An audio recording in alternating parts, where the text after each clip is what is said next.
আসসালামু আলাইকুম রহমতুল্লাহ। আপনারা সবাই কেমন আছেন? আশা করি সবাই ভালো আছেন। আমিও ভালো আছি আলহামদুলিল্লাহ। প্রতিদিনের মতো আজকেও চলে আসলাম আমার কবুতরের ঘরের কিছু ভিডিও নিয়ে। চলেন আমার কবুতরের লফটি সবাইকে ঘুরে ঘুরে দেখাই, আর আমার কবুতরের লফটে কি কি কবুতর আছে এগুলো দেখাই। এই হচ্ছে আমার কবুতরের ঘর। এক পাশে ফলের ক্যারেট দিয়ে, তারপরে এক পাশে উপরে কাঠের ঘর করে দিয়েছি। এই হচ্ছে কাঠের ঘর। এই কাঠের ঘরে কোকা কবুতর বসে আছে, মানে যার যে ঘরে রাজত্ব সে সেই ঘরে রাজত্ব চালায়।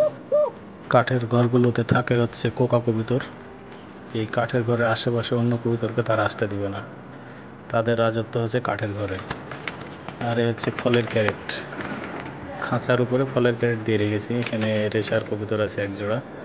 আর এ হচ্ছে কাঠের নিচে একটা খাঁচা বানিয়েছি, এখানে রক্ষা কবুতরের বাচ্চা।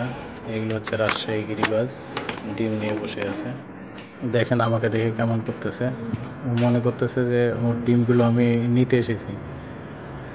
আর একটা রুমে বসে আছে আর এক জোড়া কোকা কবুতর। সব থেকে রাগ বেশি হচ্ছে আমার এই কোকা কবুতরগুলো। তার এখানে 10টা ঘর আছে, কিন্তু 2 জোড়া কোকা কবুতরে পুরো 10টা ঘর নিয়ে একাই বসে আছে। এই ঘরে কাউকে ঢুকতে দেবে না।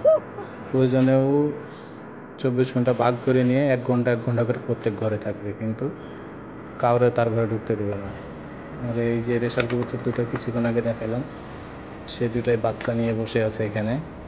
এই খাঁচার উপরে কাউরে বসতে দেবে না, এদের রাজত্ব হচ্ছে এখানে। এই পোকা কবুতরটা আসার জন্য চেষ্টা করতেছে, পারে না।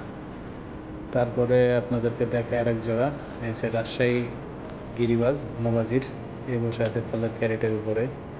এই যে সব এগুলো রাজশাহী গিরিবাজ, এরা ফলের ক্যারেটের উপরে থাকে। আর যেগুলো কোথাও জায়গা নেই সেগুলোই কাঠের উপরে এসে বসে থাকে। এই যে আমার ম্যাক পাইটা, কোথাও জায়গা পায় না, যে সব থেকে ভালো সে কোনো জায়গা পায় না। আর যত রাজশাহী গিরিবাজগুলো আছে এগুলো হচ্ছে ফলের ক্যারেটে। এই হচ্ছে 3 অসহায় কবুতর, কোথাও জায়গা পায় না, খাঁচার উপরে এসে বসে আছে। এই হচ্ছে আমার ঘরের সকল কবুতরের রাজত্ব আর অবস্থা, দেখতে পেলেন। ধন্যবাদ বন্ধুরা।